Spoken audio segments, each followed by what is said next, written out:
Hello and welcome to Conversations with the Voice of Reason. I'm your host, Benjamin Boyce, and today's conversant is Elle Palmer, who is a female to female detransitioner. She attempted to be a trans man for the latter half of her teenage years and then detransitioned and began to speak about her detransition in the early months of 2020. Oh, those glorious early months before the world was set aflame.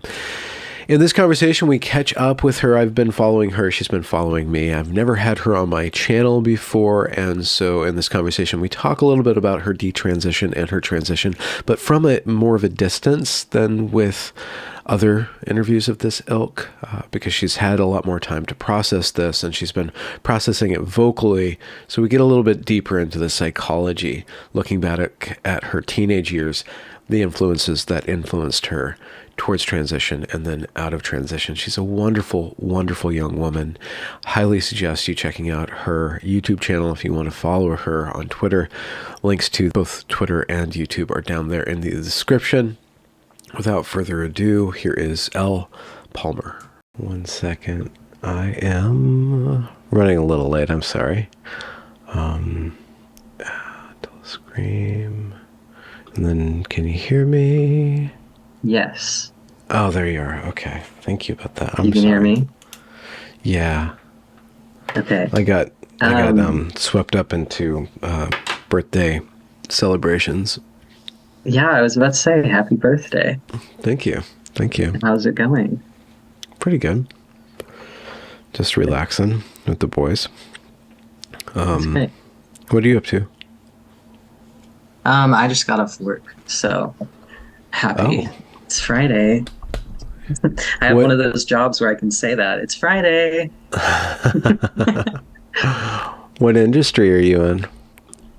I'm doing an AmeriCorps program right now, just for the summer. So it's like a 10-week long program. I think I just finished week 5, I think. So I'm halfway there. So it ends mid-August, and I'm working with a local food bank.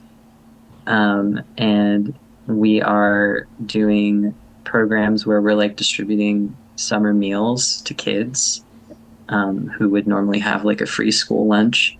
So we're feeding kids for the summer breakfast and lunches. And we have like 4 different places that we go, like in the community. So we go to like some mobile home parks. We go to the public library, and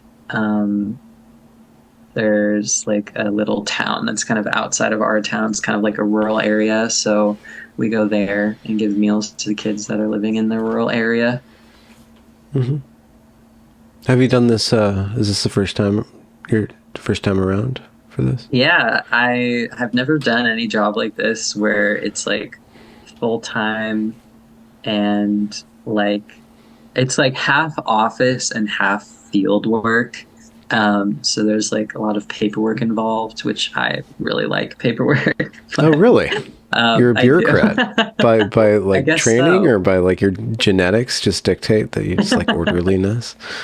Yeah, I think it's like some feeling of like, oh, like I did this whole thing and now it's over and now I can move on to the next thing. And it's like I finished something and it feels really good to like finish something. Yeah. But yeah, I haven't done anything like this before, but I really like it. You know, like nonprofit work is what it is. So I definitely want to do more. Looking into actually doing another AmeriCorps program starting at the end of August, or the beginning of September, and moving across the country for that. Oh, wow. Okay. Hopefully that works out. Are you done, you think, with college at this point? I don't know. This fall, I want to get an associate's degree because I only need like 2 more classes. And I've been in school for like 4 years and just like keep changing what I want to do. So I'm like, I don't know. I got like a scholarship to go, so I haven't like drowned in student debt, which is great, but I feel like I'm kind of not like wasting like my time studying all these things because I've learned a lot, but like if I'm not headed towards like a specific degree, I'm just like, I don't know. Why keep going when I don't even know like what I want to get out of a degree, I guess. What fields have you kind of explored over your When I course of your college started times? school, when I started school, I was a journalism major and I did that for a year. Um, and then I was like, I definitely don't want to do journalism. So I switched to, well, then I took a year off after that because then it was COVID and I was like, I don't want to go to school during COVID. And then I went back for psychology and I did that for a year. And then Did you get a I chance to diagnose yourself? I actually did. Yeah, I got a diagnosis during that time, and then I was like, okay, that's good. I can move on from that. I honestly, for a long time I was making jokes like, oh yeah, everybody comes into psych like because they have mental health issues. And then as soon as I like switched out of the field, I was like, oh, like I was actually like doing that, like legit, like trying to understand myself more, which is what you're not supposed to do. Um, Really? well, I mean, I don't know. I think the goal of a psych degree should be to like, I don't know. I feel like by the time you're done with your degree and like actually going into the field, you should have your shit together more so that you can like help people like without bringing your own shit into it. Yeah. Because I do feel like that can happen. Have you have you ever been like over the course of your life, I guess from teenagehood on, like interested in volunteerism or helping other people or? Yeah. Um, when I was younger, like before I turned 18, I thought it would be really cool. I actually like made this plan. I like planned it all out like in my like phone like notes app. I was like, okay, so I want to donate blood, plasma, and um what's the other one? Platelets. Okay, not Um eggs, and that's no, oh God. because that's a goal for some people. I mean, you can make a lot of money doing that, but no. I wanted to do it selflessly. Um, so I had this whole plan. I was like, how many times can you donate blood like in a month? How many times can you donate platelets? How many times can you donate um what was the other one I just said? Platelets, Plasma. plasma, yeah. Yeah. And so I figured it all out and I was like, okay, I'm gonna do this like regularly, like for the rest of my life, as soon as I turn 18, as soon as I'm old enough. Um, and I was probably like 15 or 16 when I planned all that out. And then by the time I turned 18, I was like, yeah, that's a lot of work. I don't feel like doing that. Yeah. That's an odd But kind I of fantasy, do. like a reverse vampire. That's, yeah. Yeah, I was never really into vampires, but I definitely, You didn't have yeah. a Twilight kick for a while there? I read the first Twilight book and then I started the second one. I was like, this sucks. I don't want to read this anymore. But I was really into like Greek mythology. That was my thing. Hmm. Were you rather literary? And thanks for Oh letting yeah. me poke at you. It's like this Yeah. Psych 101 on Benjamin Boyce's channel. Tell Yeah. me about your father, whatever. Childhood. What was your childhood like? Yeah, no, I was such a reader. Like I have this memory of I don't know how old I was. My mom says I was like 2, but I don't believe her. She was I was like 2 apparently, and my sister was learning how to read. She was like 2.5 years older than me. Um, and my mom was teaching her, and I was like, Mom, I want to learn how to read. And I was like really insistent. And I was like, you're gonna teach me how to read, Mom. And she was like, okay. And then I Hmm. started going through this like is like teach your kid how to read in 100 days, this workbook that my mom had. Um, and I remember like going through it, and I remember like every time at the end of a lesson, she would give me a gold star, and then we'd get to put it on the page together. And I remember that was like my earliest like validation, and I was like, I need more of this. Oh no. So so I chased that feeling, and I never got it again. Validation? The feeling That of getting a gold star. yeah, that first gold star it set you up for a life of disappointment. Yeah, it really did. Yeah. When did you start publishing to YouTube? 3.5 years ago. 3.5. So It was that's January 2020. January 2020. Really? Okay. Yeah. Because you were one of the first. You were one of the earlier detrans voices that popped up. Yeah. Um, yeah, there were a few people that I was actually watching on YouTube before I posted anything.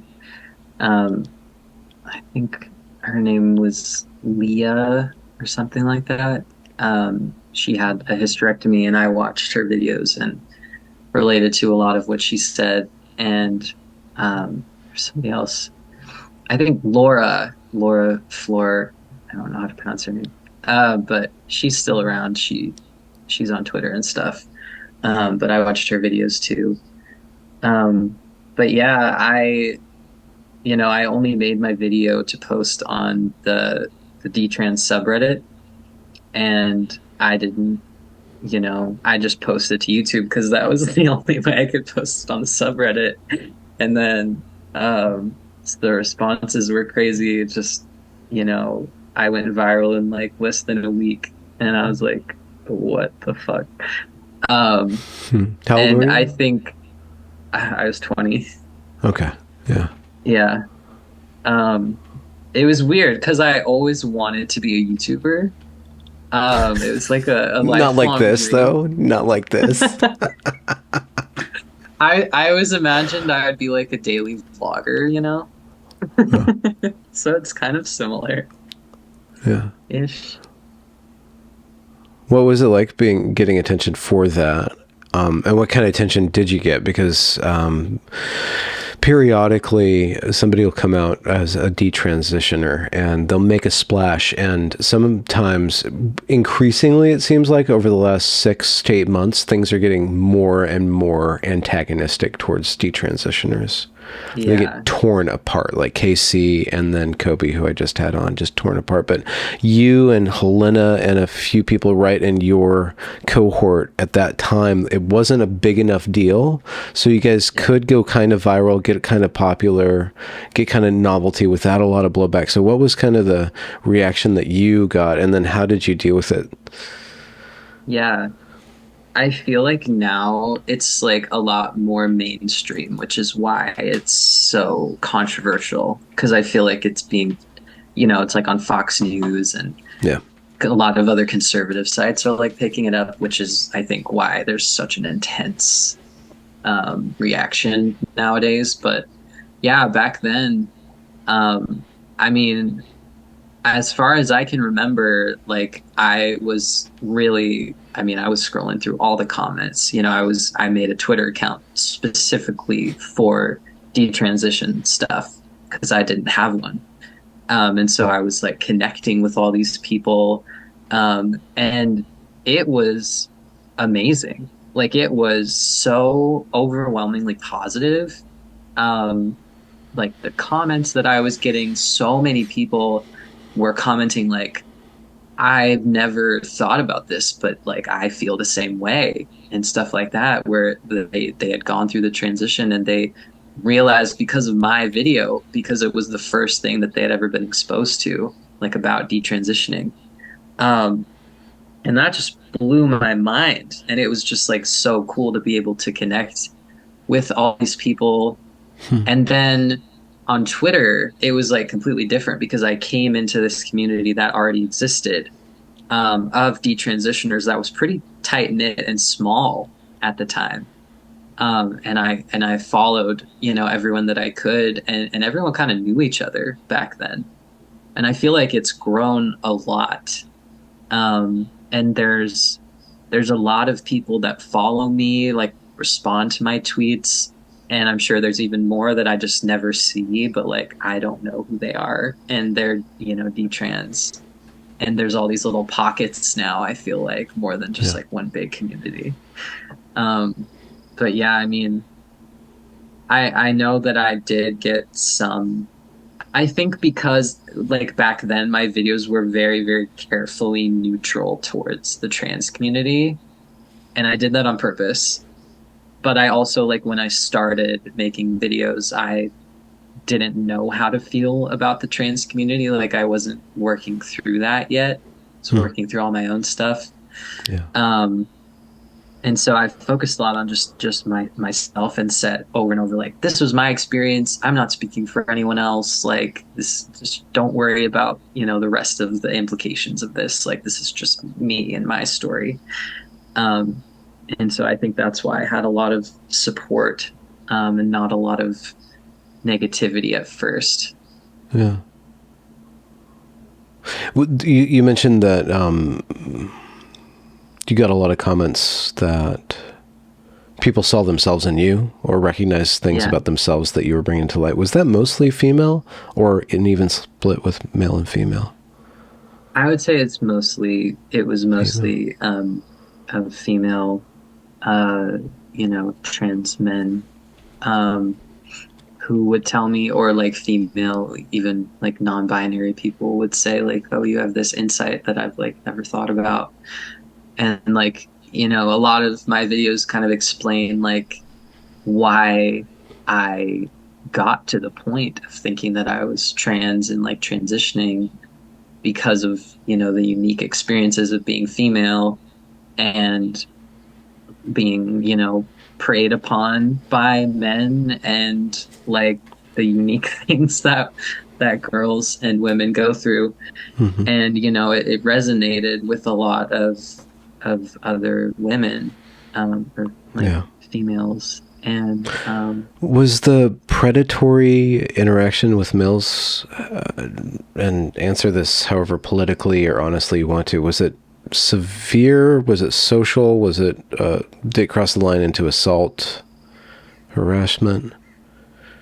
well, I was actually talking about this like the other day with my sister, but I feel like it's kind of something that well, for me, I guess, like I only really noticed how bad it was, or started to think about how bad it was when I got older, because it stopped happening as much when I got older. So it's like, I think growing up on the internet, it's worse, because these older men like have access to young girls really easily. Um, so especially back when like social media was so new, like there were all these men that I didn't know, like in real life, that was connecting with over like video games and like other interests that I had. And they were specifically, interested in me because I was like an 11-year-old girl. Um, and so I would like talk to these men, and, we would like play games together. Um, and it crossed the line into like romantic, conversations. Um, and at the time I was like, oh, like it's so nice to have like, you know, an older man like interested in me. It's nice to have like the attention. And I didn't, there was no concept of like this is wrong, because as like an 11 or 12-year old, you're like, oh, it's like a relationship. Oh, it's so cute. I like being told that I'm cute and stuff. Um, but yeah, there were like a handful of experiences that I had that were excessively bad with older men. But none of them were in person, which I'm grateful for. They were all Yeah. online situations, but one of them was straight up like sexting. And that was when I was 14 and he was like in his early 20s. Um, and I think that specific experience was something that pushed me towards not wanting to be female anymore. Okay. Was there a dissociation with your body, with your femaleness, or more of a dislike? Well, I don't really know. Like, looking back, I mean, I had a lot of body image issues already and a lot of mental illness. Like, I was already going through like depression and anxiety, and an eating disorder before I ever like thought about, not wanting to be a girl. And I mean, when you have an eating disorder, I think there's kind of some dissociation that happens, Oh yeah. inherent to that. So it was kind of like the natural, like, um, the natural conclusion of having an eating disorder as a young girl. Like the eating disorder to trans pipeline, I feel like is very strong. Yeah. So yeah, Yeah. There's another kind of weird thing. So, to preface this, it's not entirely. It hasn't been easy to speak to males as much as females in the detransitioner cohort, but I have, luckily or with gratitude, have spoken with a number of different males, and there's a lot of different experiences that they're going through. There's autogynephilia, there's internalized homophobia.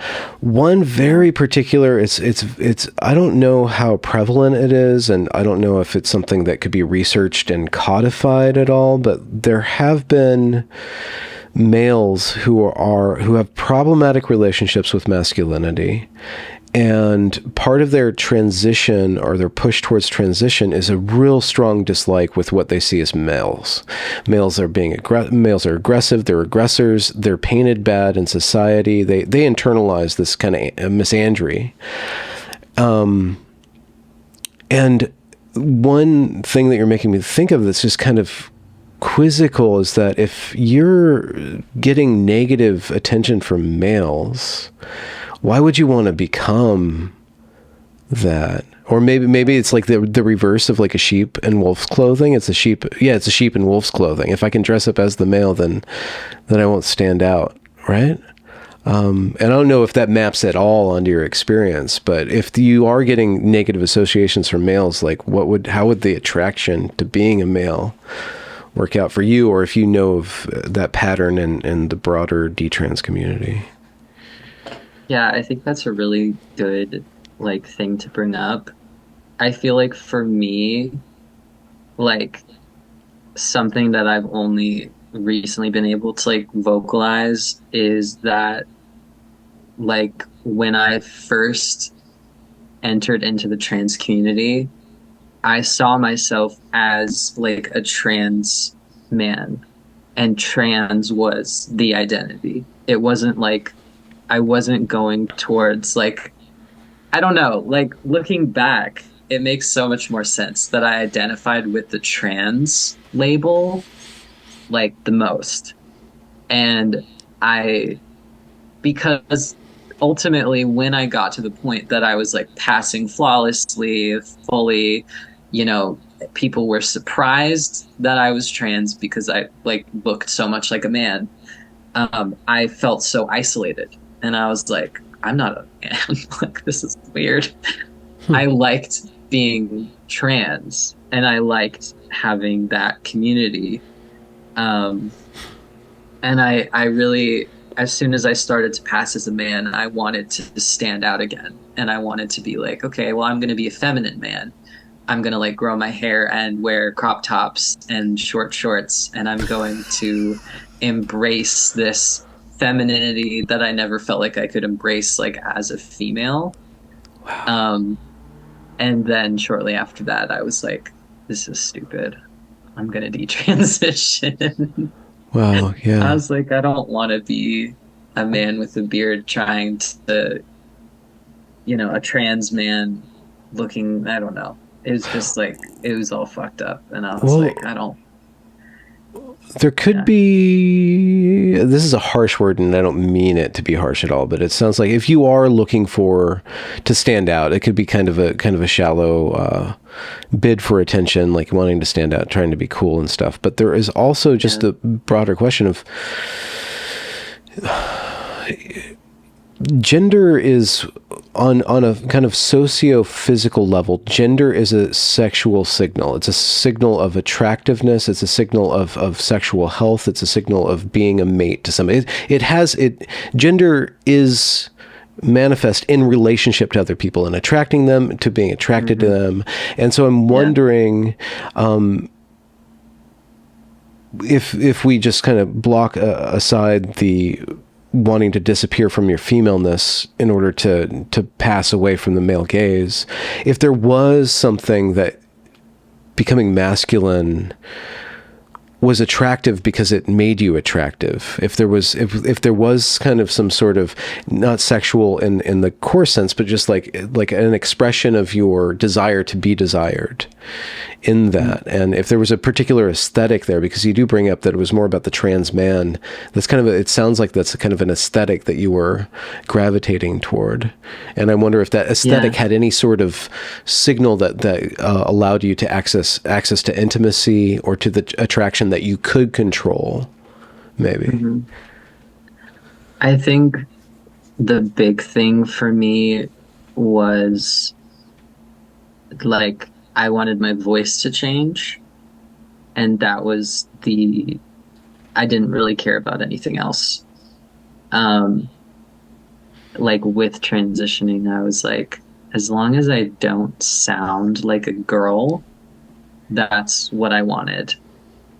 I don't think I had any like specific desire to, I don't remember ever thinking like I want to be more attractive like as a man. I think I kind of just I think mostly I just wanted to not be seen as a girl or as a woman. Um, And why was the voice so important? Because your connections to other people were through your voice, like a lot of voice chat and stuff. Is that the yeah, main it mode of was connection? yeah, it sounds so stupid looking back, but I was 15 Yeah. and I wasn't going to school. I didn't have any friends in real life. Um, I basically rarely ever left the house.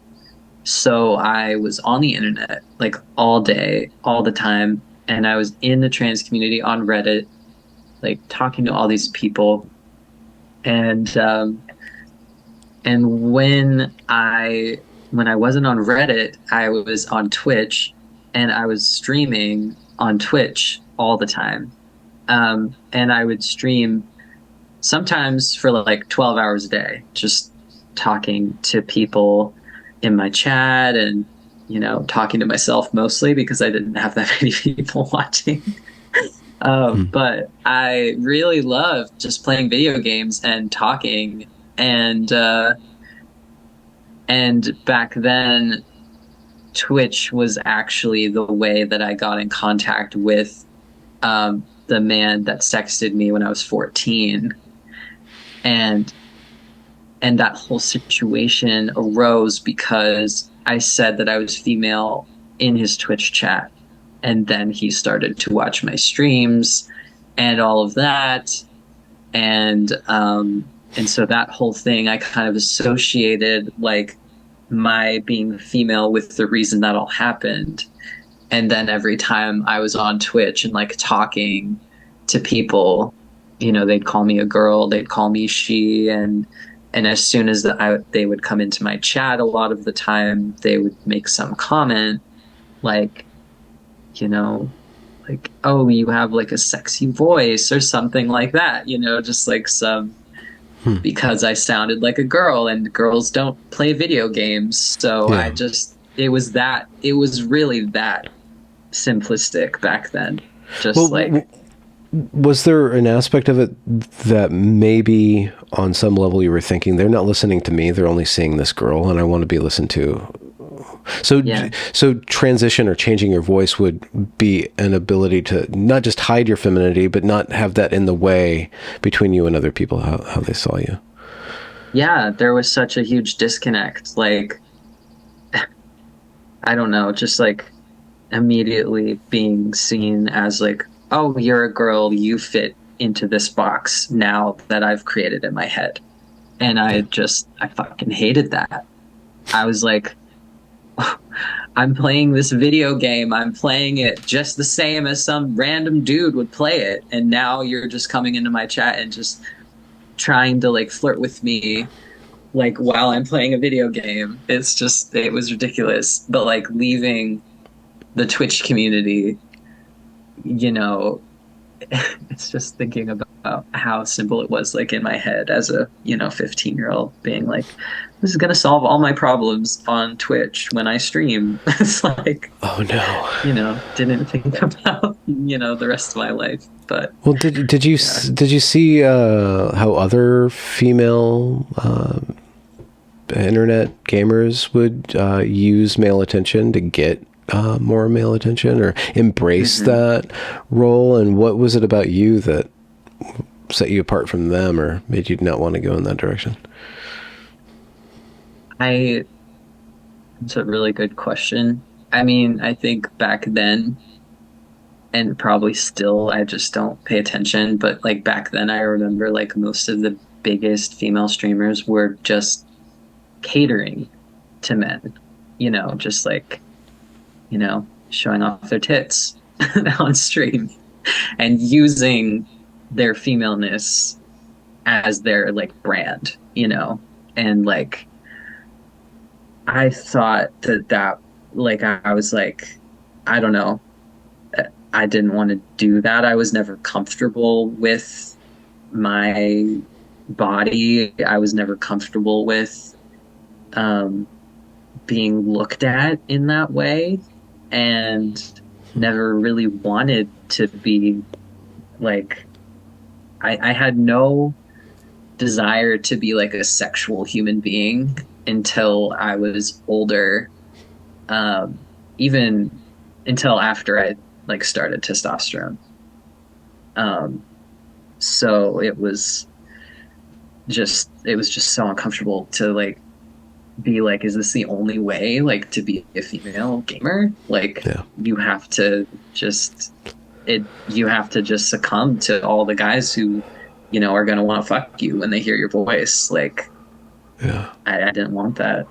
You can succumb to it, you can ignore it, or you can work against it. And I guess there's more than two Yeah. ways, but one way would be to masculinize yourself. The other way is to kind of go raving feminist and just be really unappealing to men, Yeah. like intentionally. Just have to like fight them whenever they come in. I hate it. I tried to do that for a little bit. I Mm, would be like, why the fuck are you just coming into my chat and immediately just trying to flirt with me? yeah. Like, and I would get mad. And then I realized that getting mad wasn't doing anything. And that was just like my life. It kind of like, to me, it was like a bigger, like, this Twitch chat was just like a symbol of like how my life was going to be. It was like, but I was also really into like feminism and really into like feminist like spaces on the internet as well at that time, before I was in the trans community. And I do think that like that feminism focuses a lot on like those negatives of being a woman. And so I do think that hearing that kind of thing over and over, like, oh, this happens to so many, like every woman all the time, like men are just constantly like trying to be disgusting, and there's no escape, there's no relief. Like, this is just what being a woman is. And I did have that like internalized at that point, like, and through my experiences of actually having that happen to me, like I was like, well, I guess this is it. Like, sucks that I was born this way. And like as soon as I figured out that I could like change that in a way, then I was like, okay, yeah, makes sense to me. One, not goal. I'm trying not to have a goal in talking to people, but You have a goal.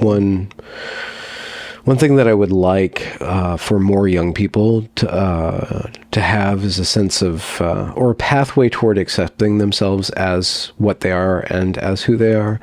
And one thing that I see lacking across so much political discourse is a positive vision. Like a lot of feminism right now is, it was concentrated on the rights of women, like winning rights from men and patriarchy theory. And then with gender critical stuff, it's a lot of deconstructing of gender. And I'm like, well, what is the hope or the positive vision to give to young men and to give to young women about their femininity, about their masculinity? And so with that said, I want to kind of jump around a little bit, or jump ahead to when you started to want to be feminized or start to feminize yourself. Did you start to have a different relationship with your femininity? And how have you, over these years, accepted, began to love it, began to see its use, began to see that it's something that is a good thing in your life, albeit kind of a pain, probably in a number of different levels? How did that start to change for you? It's kind of funny actually. Like, I remember, I think I've probably told this story before somewhere on the internet, but I have this memory of um I got really fucking stoned one day when I was 19, and I saw this like vision in my head of me as a 30-year-old. And it was so real. I was like, this is me in the future. And I was like, I had this like little tiny apartment. I had a cat, and I had hair like down to my ass. And I looked a lot like my mom. And I was a female. And I was like, I came out of it and I was like, that was so weird. But it felt like I knew that was me.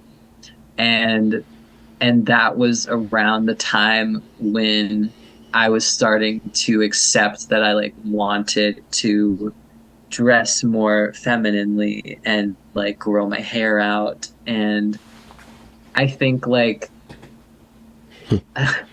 a lot of that started um, with me passing as a man, like I said, and being seen as a man. And then I realized, like, I think I started to come into like my sexuality when I was in my late teens, and realized that, you know what, it would be nice to be able to just like go to a bar and get hit on and meet someone and just go like have sex or like start a relationship that easily.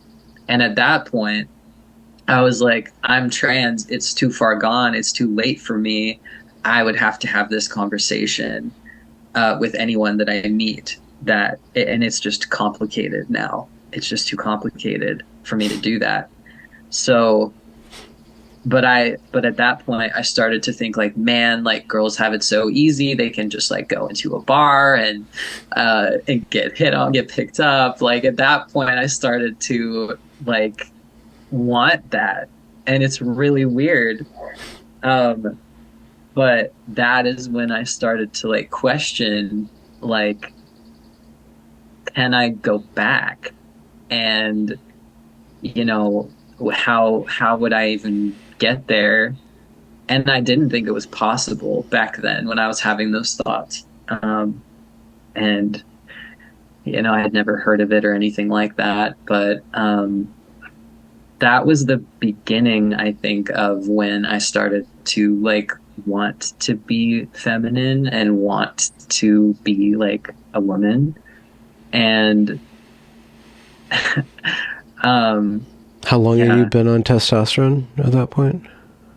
um almost 3 years. So it was pretty soon. It was like right before I detransitioned, basically like a few months before.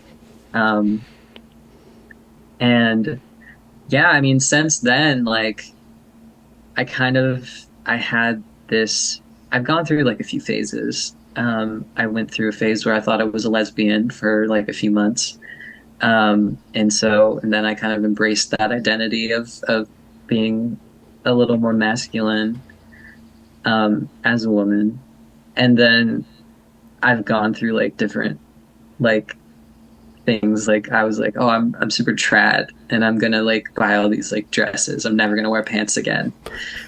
And then I kind of have settled into like I like t-shirts and I like tight shirts sometimes. And it's not like one or the other, which I think was my problem for a really long time. So that I had this black and white thinking, like it has to be all or nothing.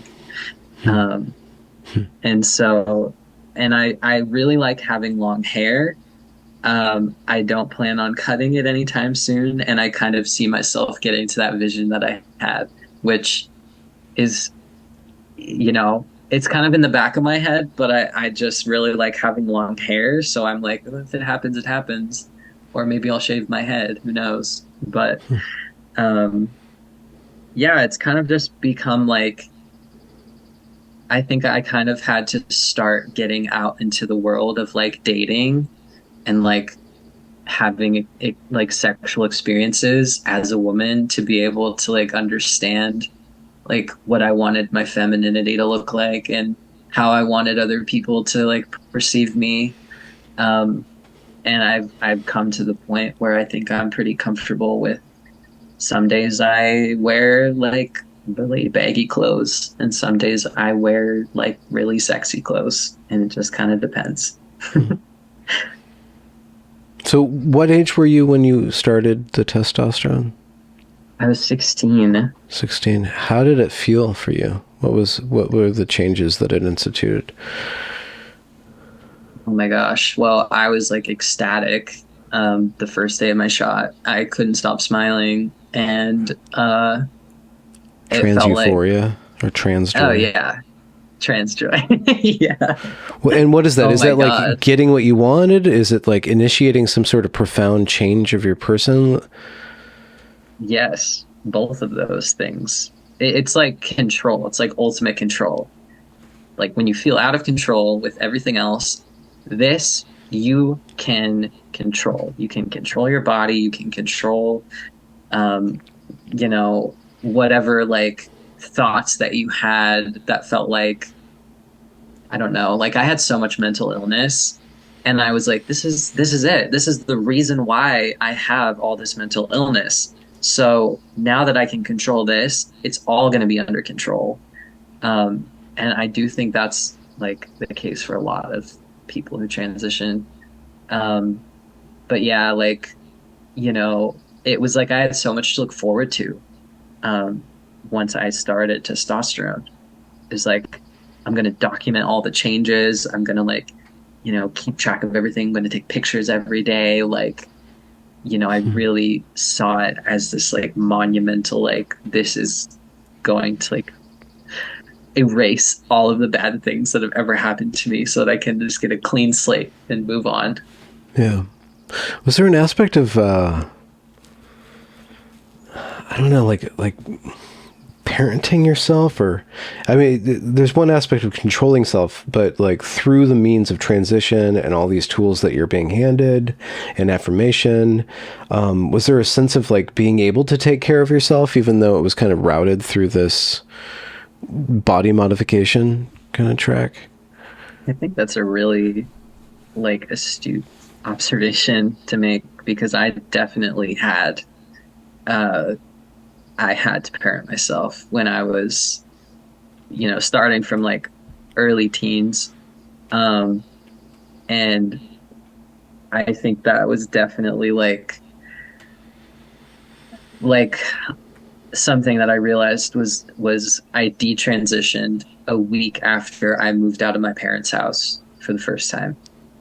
Um, and I honestly think it was like this way for me to like protect myself and have like a shell so that I could hide my true self underneath while I was in this shitty situation at my parents' house. And then as soon as I was out, I could be I could open that up and be, you know, who I really was. And I didn't need that like protection anymore. So I really, it's really cool that you picked up on that because that's something I've thought about a lot. Was there anybody involved in your medicalization who you felt like cared about that deep level of understanding you and helping you understand yourself? Talking about your family, talking about your depression, your anxiety, your lifestyle, your not really being involved in, real life, being involved in virtual life. Were there any competent professionals there that were getting a broader lay of the land to show you yourself so that you could make an informed decision about why you might be making this informed decision? The only person that I think like was doing that for me is a therapist that I had briefly when I was 15 going into 16. I think I saw her for like 3 or 4 months. Um, but she had, from what I remember, she had a really difficult time like broaching the idea that this could be, a deeper thing. That it might not just be like, I'm trans and that's it. And there's no conversation about it.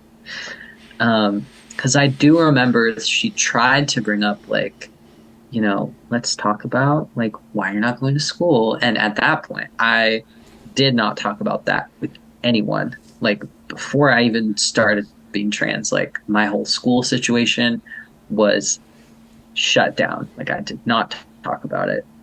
So I had these things going on, and a lot of them I think, I didn't want to think about. And so I would shut down anyone who tried to bring it up. But she was, I mean, I don't really remember anyone else trying that hard to intervene. Like I know all the doctors that I talked to, all the nurses that I talked to at Planned Parenthood were just very surface level. Like, okay, here's all the changes, like the physical changes, and you might have some like, anger and anxiety or whatever. Mm-hmm. And do you still want to do it? And I'm like, yeah, I already knew all that. And they're like, okay. And so it's not a deeper thing. Even like the doctor who like sat down with me and my parents to talk about it was kind of just like, well, you told me that you struggled a lot, in your early teenage years and had a hard puberty and, you have all these issues. So, it sounds like this might really help you. And that was basically it. What Yeah. about discussions of your fertility and what was your relationship to fertility? Oh God. Back then, um, I had zero interest in men, being with a man or dating, like a boy or anything. Um, kind of got completely turned off to men after like all of my experiences with, older men online. And so but even like sex at all, like I didn't want to have sex at all when I started testosterone. I had no desire to ever have sex with anyone. Wait, the Um, libido didn't get a little extra boost? it did once I started testosterone, but Okay, like okay. up until that point, I I mean, I had a libido, but I didn't want to ever use it, I guess, Hmm. with anyone else. So, Is that a control issue, yeah, you think? That's a very personal. I mean, everything is a personal question, every, but yeah, it's okay. Um, I don't know, really. I mean, I think it was like mostly the idea of being like physically overpowered, I think was the main thing that I really didn't want. Um, I mean, I saw myself more like I've always been like bisexual. So I saw myself more with like, okay, I'd be more comfortable with a woman, but I still was like, I don't know if I'm ever going to have sex. Um, and I was like, I definitely don't want to have sex with a man. I don't want anything to go anywhere near like my vagina. The most that I would ever do is like make out and like maybe a little fondling. Like Hmm. I never wanted, I don't know. And I don't really know like where that came from or if it was just like I just needed to grow up a little bit more. Like I was so young, like Yeah. still. So I'm really sorry for this question, and I know I might get some flack for it, but if you're living your life online as a teenager, of course you're going to come across pornography. And that's going yeah, to give you a particular picture, divorced yeah, from somebody wooing you, somebody like hugging you, somebody like embracing you yeah. with not just sexuality. Sexuality is completely removed, distilled. I'm wondering. I don't even really want to ask the question. I just want to propose that maybe that gave you a particular view of what sexuality was about that you had to get through. That is such a huge part of my like early experiences on the internet. And like absolutely I was exposed to porn when I was like 8. And yeah, I mean I How does saw a your lot of it. how does your mind conceptualize that? Horror, disgust, um fascination? Fascination, I'd say mostly back then. I was kind of like weird, like this is weird. And I didn't have like a disgust or anything like that. I didn't try to like stop myself from seeing it. Kind of just was like didn't know what was happening. But yeah, I yeah, porn was definitely a huge part of why I didn't have sex, I think. Because I saw some fucking weird shit. I mean, the internet was it's crazy still, but it was crazy back then too. Like there's some weird shit that you Oh could yeah. just stumble on YouTube even. So And then you get testosterone. Did your like the physical like habits of your life change after on testosterone? Did you have much of a like, you go out skateboarding, walking, I don't know, shooting skeet or something like that? Did you have much of like an outside life? And then when you got on testosterone, how did that change? um at the point when I got on testosterone, I had just started going back to school. Like I'd only been back in school for like a month and a half. Um, that was my like introduction into like going back outside into the outside world after like shutting myself in for basically like 2 years. Um, and that was a huge like step forward in my life. So you kind of had a But like spacesuit. So the trans man was kind of a spacesuit that you could leave your little bubble and that's go a out great way into. to put it. Yeah. Yeah, yeah, that's definitely true. I mean, I literally said that to my mom. I was like, I'm not starting school until I get on testosterone. And and she was finally, eventually, she was like, well, if it gets you to school. Oh wow. And it did. Um, but yeah, I stopped doing like sports when I was like still in elementary school. And that was just when I started like hating my body and I didn't want anybody to ever like interact with me. Like, cause I hated myself so much, being like an 11-year old, 10 or 11. Um, Is that when so puberty hit for you? yeah, right after I turned, what was it, 11 or 12, something like that. Hmm. What do you have any ideas on how? And I would probably side with somebody who would say females, helping females with this. Absolutely. Where how older females can help 10, 11, 12-year olds, 9-year olds who are going through puberty. Like what are some of the care or the point of view, the framework that you could, if you could go back in time and give yourself that to maybe shore up that? Because I know it is known that females not only go through those drastic changes, get the way that the world interacts with them, the way that men interact with them, but they also internally, they have a huge spike in negative affect. They get really depressive, really anxious, like during that time. It's really intense for them. Yeah. So without some sort of guidance, it's fairly certain that everybody's going to be run aground by that flood.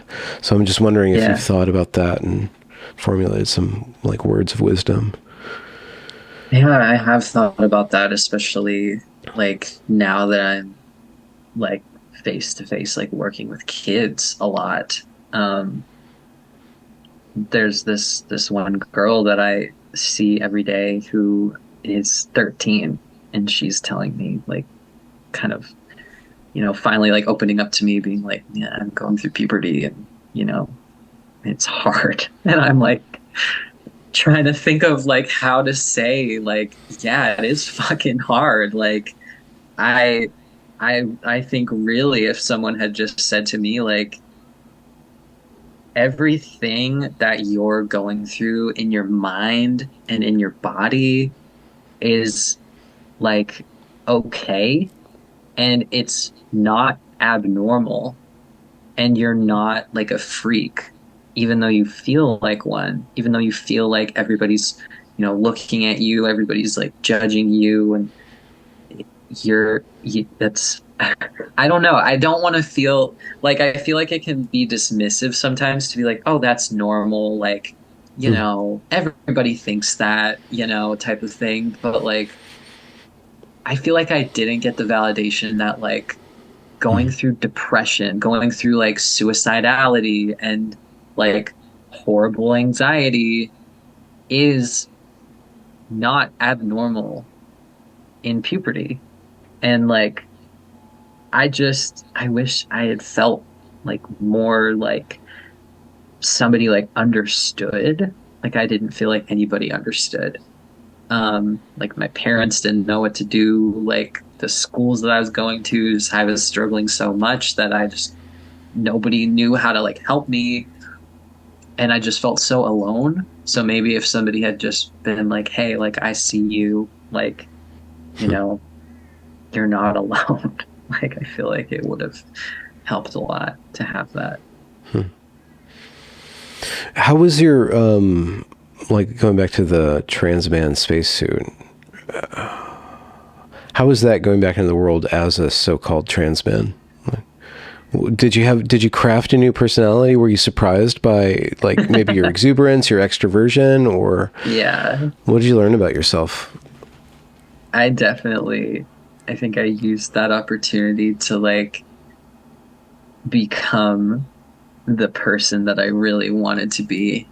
Um, I mean at first it was very, very difficult because before, like when I was in middle school, I would straight up just start crying and like have a panic attack when I would walk through the doors of the school. And being in high school, um, the only way that I could have, like, the only reason I think that I was able to like go to school at all is because I went to an alternative high school, and it was so much smaller, and teachers were getting to know me and they really cared that I was there. So Hmm. being like very slowly weaning myself into the world, I was able to like connect with these teachers, and they were very like slow and steady, like supportive. And I was able to like become this person that was like very, very open, very extroverted, like very confident. And I feel like I did have like the tools through transitioning to just be able to be like, I'm, coming into this high school, nobody knows me. These aren't the people that I like grew up with. I can become like this person, this new person without the baggage that I used to have. Like, all the depression and all the anxiety, like that's gone. I can just take that away. And it really worked. Like I was able to just like put all that in a box and put it on a shelf and just leave it. And I just like, yeah, put on a spacesuit and it was great. Wow.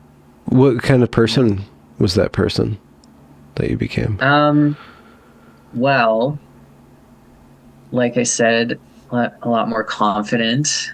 I did a lot of public speaking because I felt like I could command a room, in a way that I never felt like I could do before. Um, and I was very social, a lot more social than I used to be. I really wanted to like make friends. And as soon as I started like connecting with people, um, I wanted to do it as much as possible. I was very motivated and I had this desire to better myself constantly. So I tried really, really hard to do well in school. And um, I mean, I really liked the person that I was. Like when I had that identity. Like I feel like I look back and I'm like, I like what I did. Like I think it really was like a good time in my life. Um, but I used to think for a long time, like during my detransition, I struggled with like mental illness again, and like the thought that I like, going through all the thoughts like, oh, I fucked my life up like permanently, like I'm never going to be normal again. And kind of similar to the thoughts I had when I was going through puberty.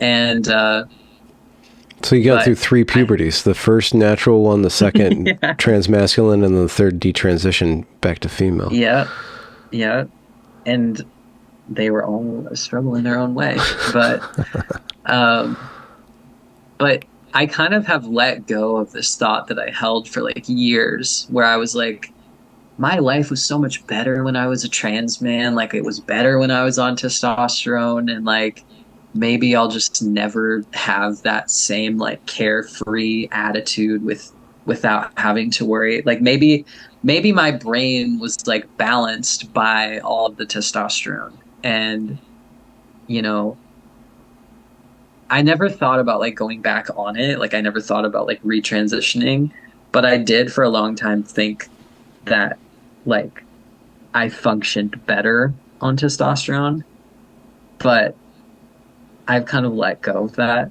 now It's a performance because enhancing drug. We know that. yeah, yeah, it's like yeah, I was acting basically. Um yeah, I was an actor that whole time. I got to put on a performance.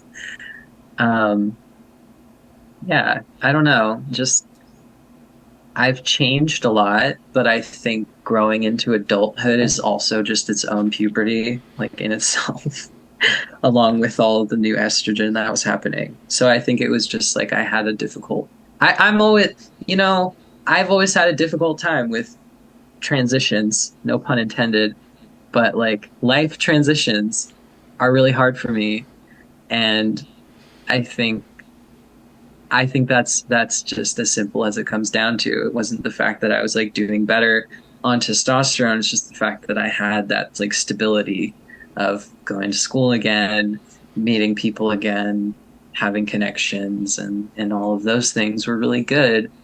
And then as soon as I like left for college, it was a new transition and it was difficult.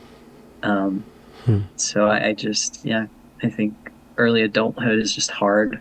And I think it's kind of settling in a little bit more now. It's hard, but it's also pretty wonderful. I mean, all the different changes, Yeah. and the world's still new, and you have a lot of natural ambition, natural wonder, and stuff like that.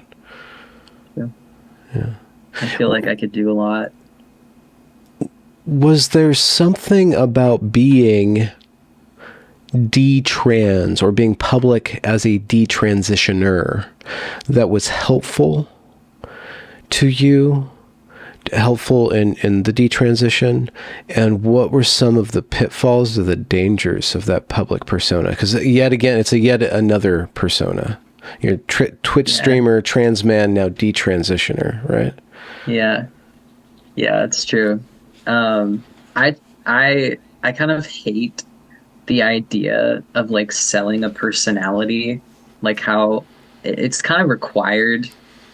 Well, I guess it's not required, but I'd say like the majority of like big famous YouTubers will be they're selling a personality. It's not like they're not showing all of their flaws and vulnerabilities and you know their whole self to their audience. It's like a lot of, you know, Selective exaggerations. Yeah. exposition. Yeah. Yeah. So I never wanted to do that, and so I knew that I would never like, you know, put out like merch and like, you know, plug all of my other things that I never had this big idea of like doing a bunch of projects and anything like that. I kind of always was just like, I'll put out a video when I want to put out a video and I have something to say. Um, but yeah, as far as like, you know, the positives, I really, like I said, it was really nice to find a community. And I don't think I would have been able to connect with as many people um, if I had just kind of tried to like find my way. Like I don't think I ever would have made a Twitter if I hadn't, you know, put out that video because I hated Twitter and I had been like addicted to Twitter before. And I was Hmm. like, I really don't want to do that again. Um, but then Addicted when to I how? like, Is it like as an activist of some sort, or just as some sort oh of God, shit mostly as poster? like Or? do you know about like fan accounts like of like bands and stuff like that? Like K-pop stands and stuff? I Yeah. was that, but for One Direction. Okay. So Can you that was hum one of my, their songs just so I can get it into my head, and then put it oh out of my head? God, I have to pick a good one.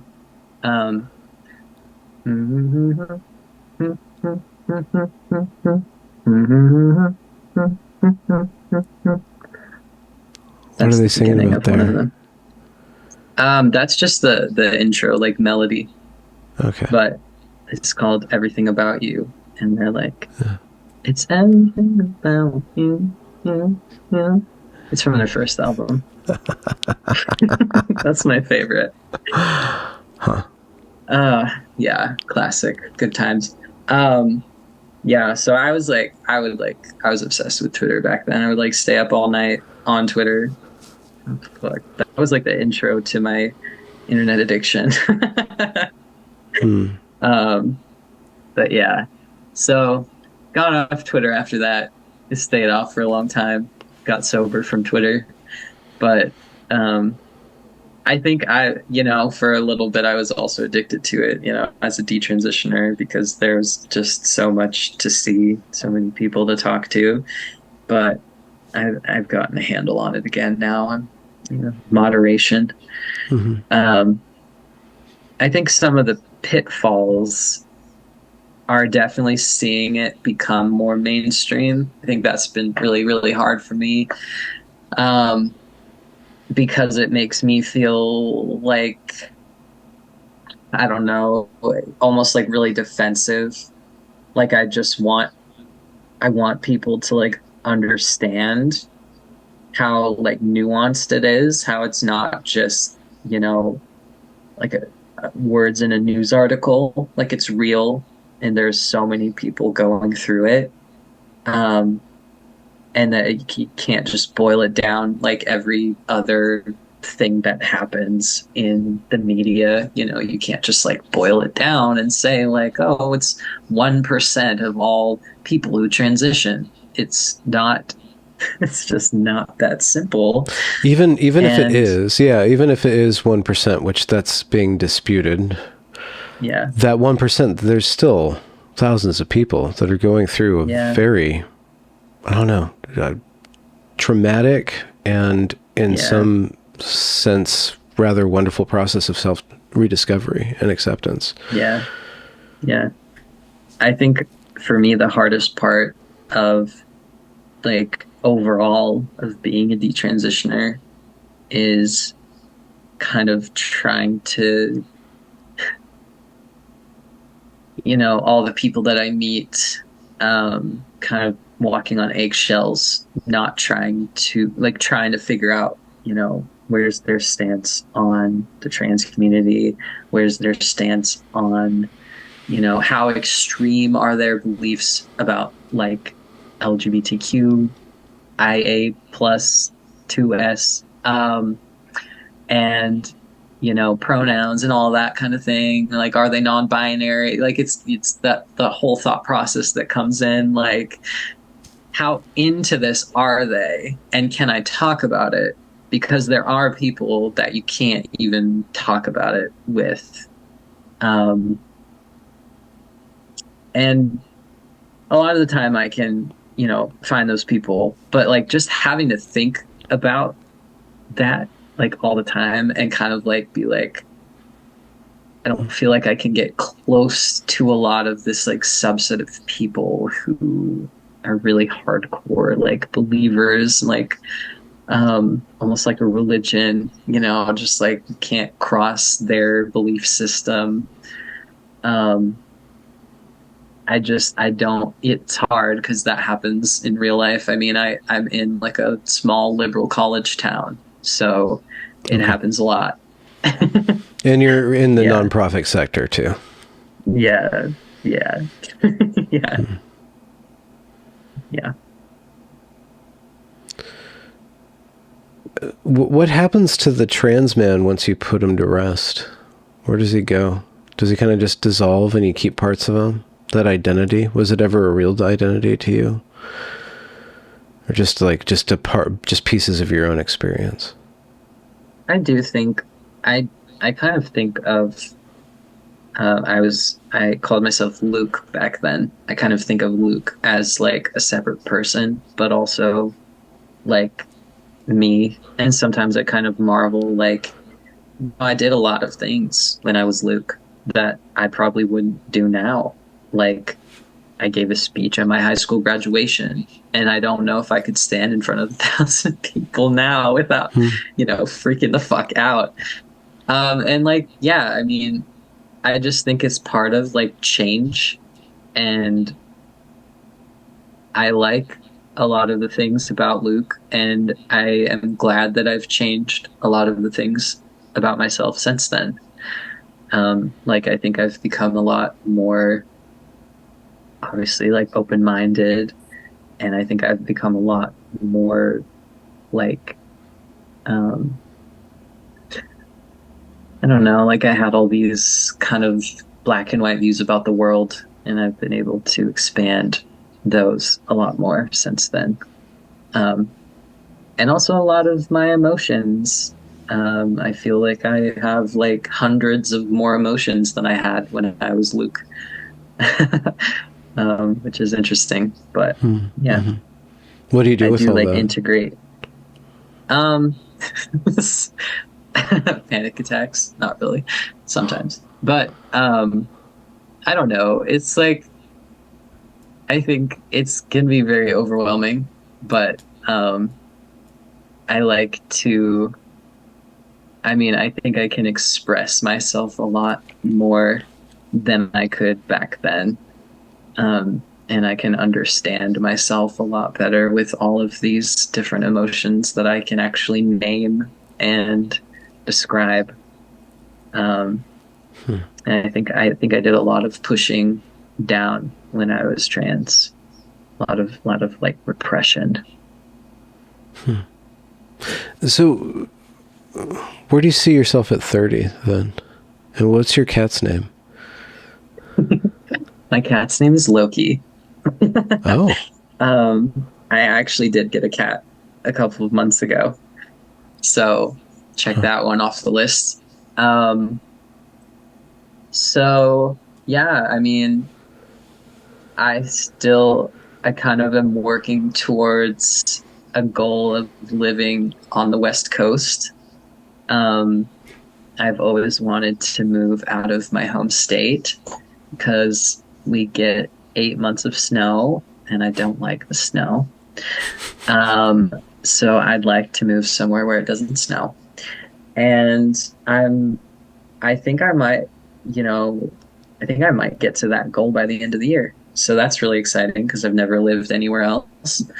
Um, and I think I kind of just see myself like in a little apartment and hanging out with my cat.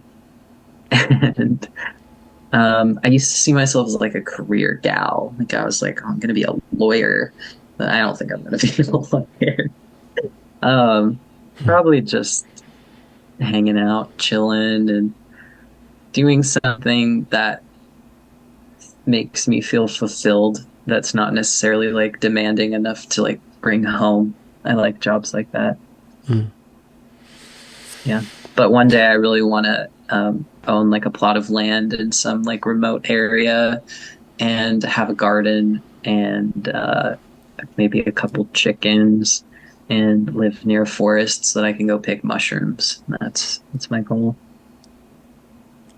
Are you still haunted by the thoughts of having ruined yourself, having damaged yourself by transition? Yeah, like every day. Every day. Yeah. How do you honestly manage those?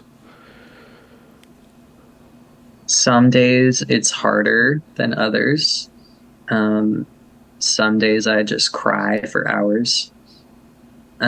But most of the time I can think about how I can work on myself, and it's not thinking about as much how I can change myself physically, which is how it used to be. That used to be how I would work on myself.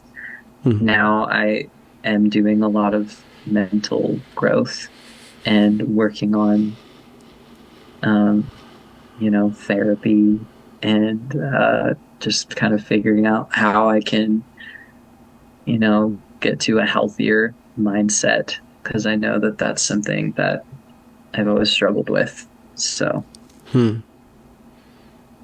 yeah. Is there some sort of activity that helps you the most in this?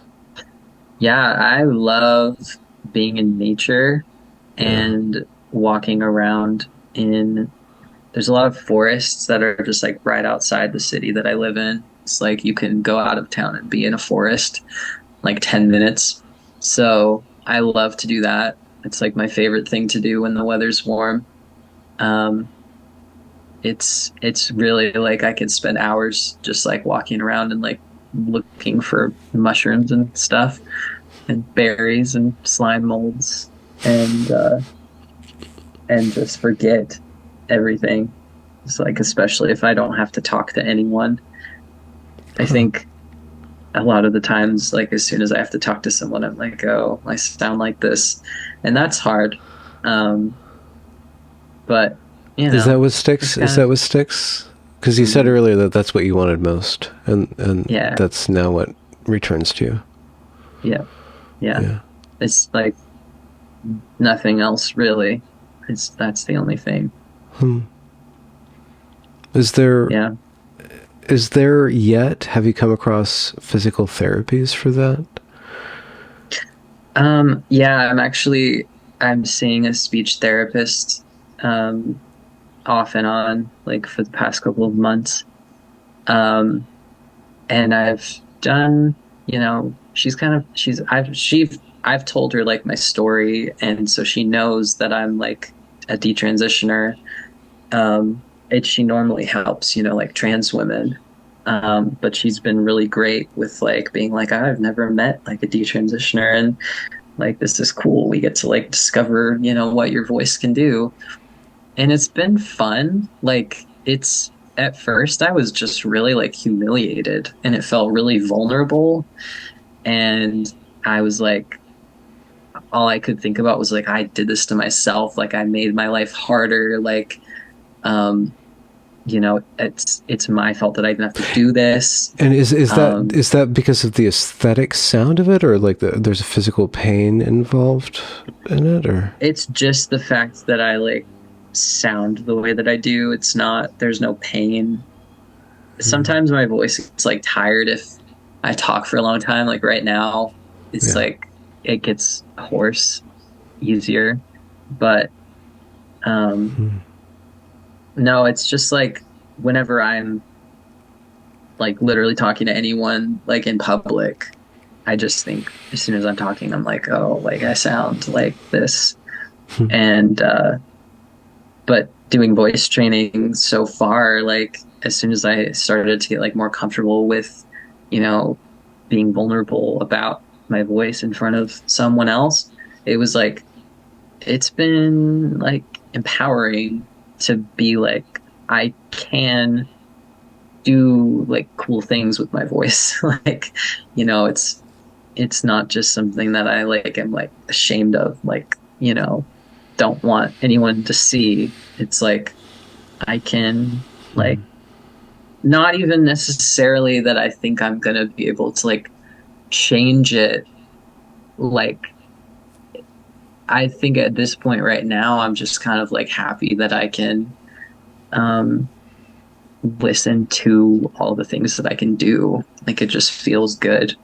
Like I don't know. There's some like exercises that we do that I think are just fun. I'm not gonna do one. No, that's fine. But I won't press you. I won't yeah. press you. With all due respect, you're a wonderful person.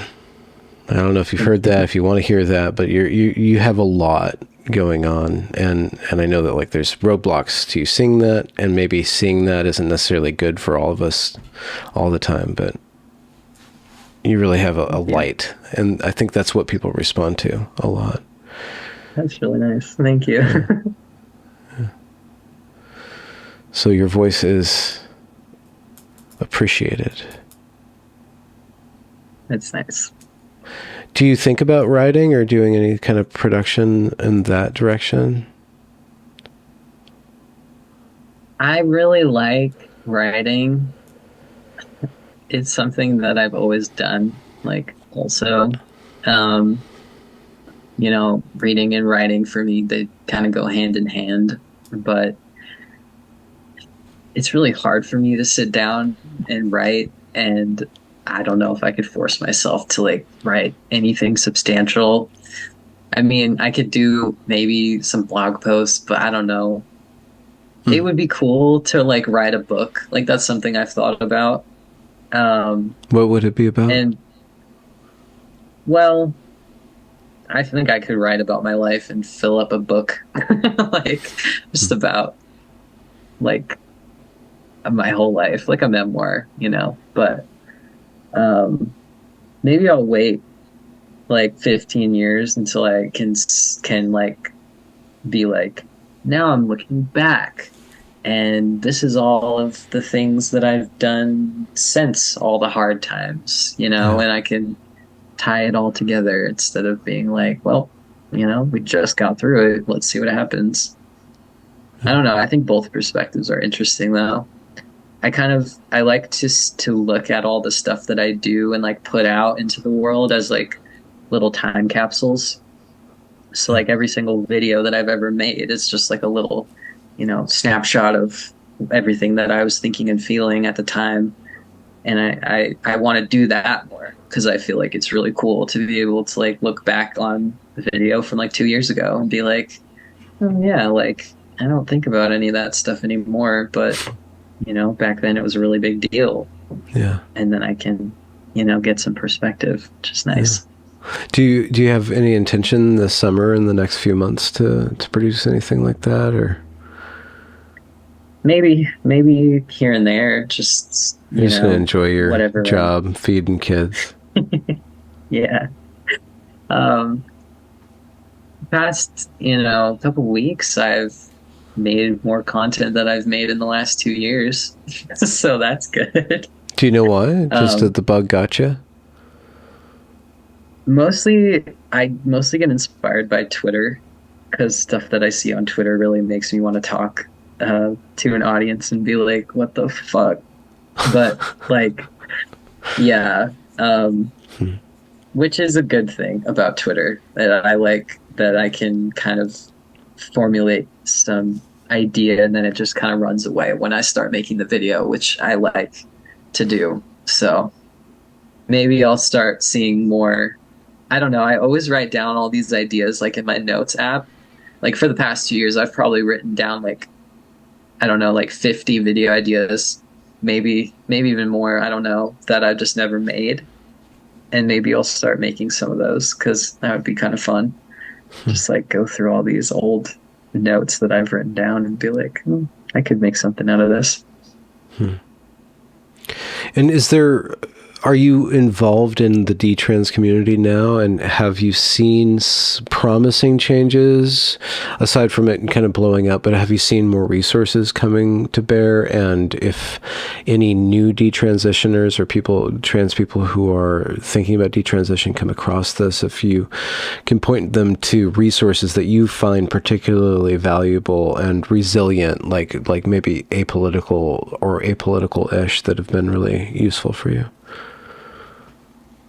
That's such a great question. I feel like a lot of the well, something that I would really love to do, which I don't think I have the executive function to do on my own, is like start a group or like start some kind of like organization like for detransitioners because every time that I've seen that happen, which has been a few times, something goes wrong and it never really gets off the ground. And I would love to try to work on something like that because I feel like we need formal resources Mm-hmm. and things that we can, look at, people that we can go to, and I feel like it's still kind of like disorganized. Like there's not a ton of like I think you kind of have to find a lot of your information from other detransitioners. There's not really like not a lot of research, not a lot of, Mm-hmm. I don't know. It's just so, yeah, it's like all decentralized. So I feel like finding the people who are very public, I think is a good start because there are many different types of personalities of people who are detransitioning and you can find people who you resonate with who are doing things that you want to do, like Chloe Cole doing all of her activism. I think that's really cool, really admirable. Um, and I think she's going to inspire a lot of other detransitioners to go out and do that. And I think we need more of that. But also, there are people who just want to like make blog posts and never want to do anything public, don't do like any interviews or anything like that, and there's just all different types of people doing different things. And so I do think like once you find, a few people in the detrans community, there's this whole network that you can expand out to, especially like on Twitter is what I'm talking about specifically. Um, because there's going to be like retweets, there's going to be follow lists, there's going to be all these things. And I think there's definitely so many like people out there doing admirable things that, Yeah. very inspiring people. What you were talking about a centralized, formalized, institutionalized kind of resource place. I think it is popping up here and there. I know GenSpect is probably one place that's most coherent right now, where they have a program called Beyond Transition, and it's for people who are trans and detrans and all that stuff, and they're trying to just gather and connect people to professionals that can help them out. And there's so much to do there. Like there's so many questions, like what about the role of art therapy, what about the role of like dancing, or just like getting back into your body, like going on nature retreats, like all these just little tiny things that you wouldn't think would help a lot, but really do help. But with regard to like an institute by and for detransitioners, it might be a little too early for that. I think that a lot of the detransitioners are really young. It would probably be really difficult to make a institution or some sort of consistent, stable institution that is involved in a process that you're still undergoing, that you're still going through. Yeah. And so as you guys age into elderhood, the detrans elders, then I think you guys will have more resources, a little bit more distance, and then also will have been selected or have kind of know what works, kind of know what doesn't work. So I'm always totally in support of any sort of collective of detransitioners, just throwing things against the wall, see what works, see how it breaks apart. But I've seen that a lot too. Like, we're going to do this thing, and then we're going to do this thing and stuff. But it's, you know, you guys are all in your 20s, you know, you're not like a bunch of 40-year-old professional moms, you know, like that's a whole other cohort, or kicking shit on the political domain and stuff. So in time that will definitely form. Yeah. One thing I really love to see more is just like more support groups, because I feel like that's just so needed, like so necessary. Like, I would freaking love to be able to just like go to a support group. Even, you know, it would be a dream to find them like in person, like an Al-Anon, but for detransitioning. But like, you know, even just like on Zoom, like I was in a support group when I first detransitioned. I was on Zoom, but it was like there was drama, and it was like this, you know, doing more harm than good for me. And I just think it would be cool to have that kind of like network. Like, okay, we can all be connected in this way through this type of like organization, but we're all like independent, you know, locally run or whatever. I think that would be really cool. I don't know if there's enough people out there who would be interested in that, but I would love to just be part of something like that, where you can just go to like a meeting once a week and talk to people who have detransitioned for an hour, and just like be like, oh my God, I relate to that. Oh my God, this happened to me too. Like, yeah.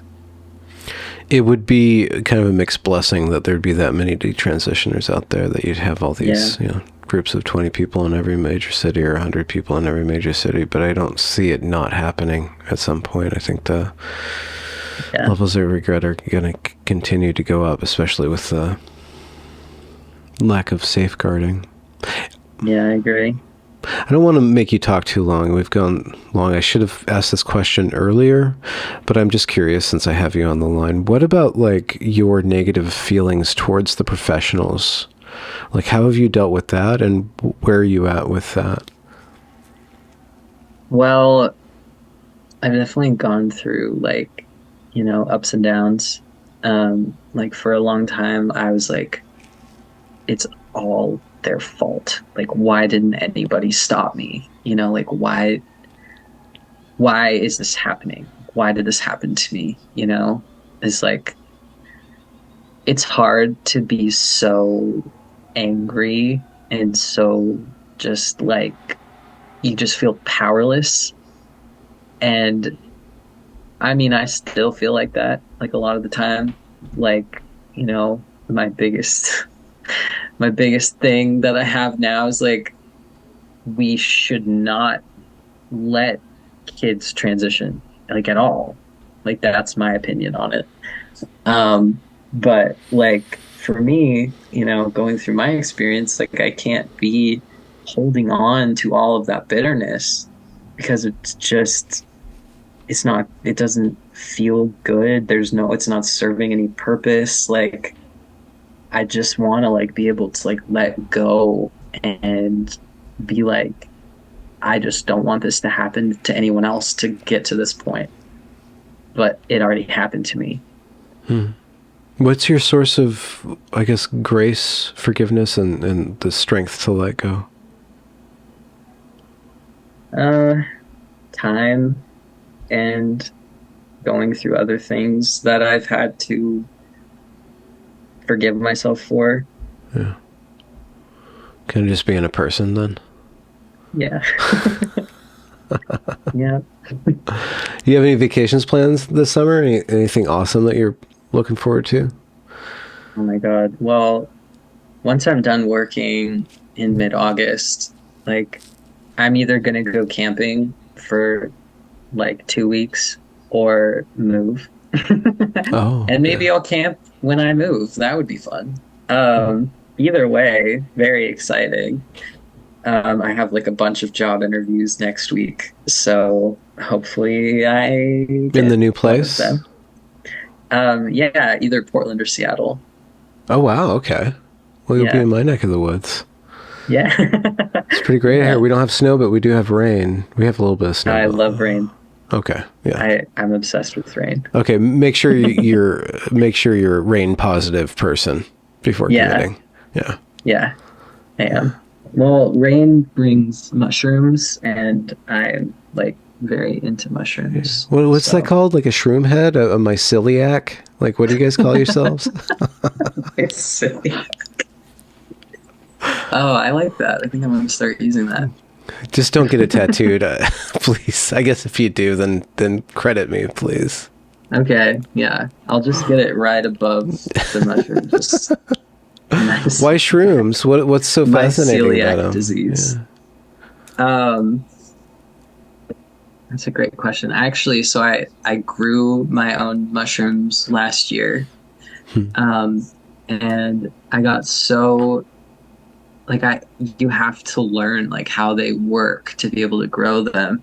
And I was just like so fascinated by like how they go from like spore to colonization. They become this whole like big organism when they colonize like a little like bag of rice, you know, and then they once they mix with soil, then it's like the perfect fruiting conditions, and they pop up and they grow so fast. Like you could look at a tub and it's got these tiny little pins, and then suddenly they're like this big the next day, and it's crazy.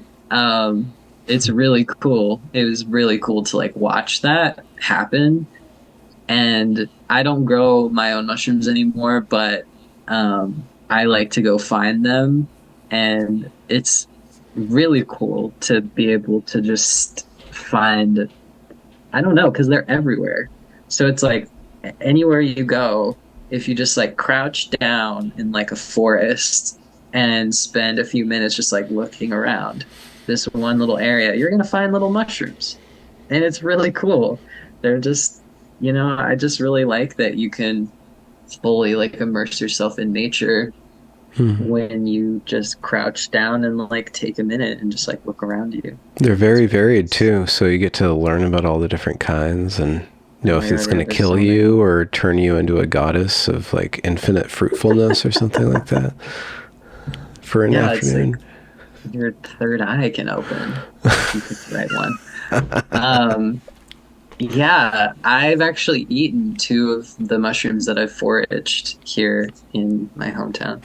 Or Hmm. it's not my hometown, but it kind of is my hometown now. And you're Here still here for to you. talk about it. Yeah.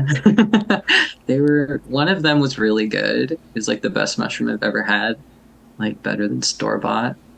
The other one I didn't like as much, but they made really good like broth. So I used that to cook, and it was like really, Hmm. really good. Hmm. So yeah, and I got a little high. Oh, interesting. Just kidding, just kidding. Okay. Well, they're all over the place out here, so this is the perfect place for somebody who's a myceliac like yourself to move. Yeah, Yeah. I can't wait. I'll join the myceliac Facebook group. I'm sure no, I know that there's a lot of clubs and stuff. Elle, thank you very much. I've been after you for a while, and so I finally got to land you. It's a great honor to hear you out, and also it's special to hear you at this point in time, a few years later, a little bit wiser and with a little bit more distance. The Yeah, detransition narrative. You talk to somebody like 2 weeks into the detransition, 2 months in the detransition, and then, or like, they have different roles in that detransition identity, or that plugging in yeah, society is that, and you've kind of you've aged, you got like that detransitioner like cheesy thing going on that's really nice. And it's a sharp detransition. yeah, like you're sharpened. So it was a delight to talk about you, or to talk with you about you. So thank you very much. Yeah, thank you. Yeah, I'm really glad we got to talk. First interview I've done in like years, so Really? great.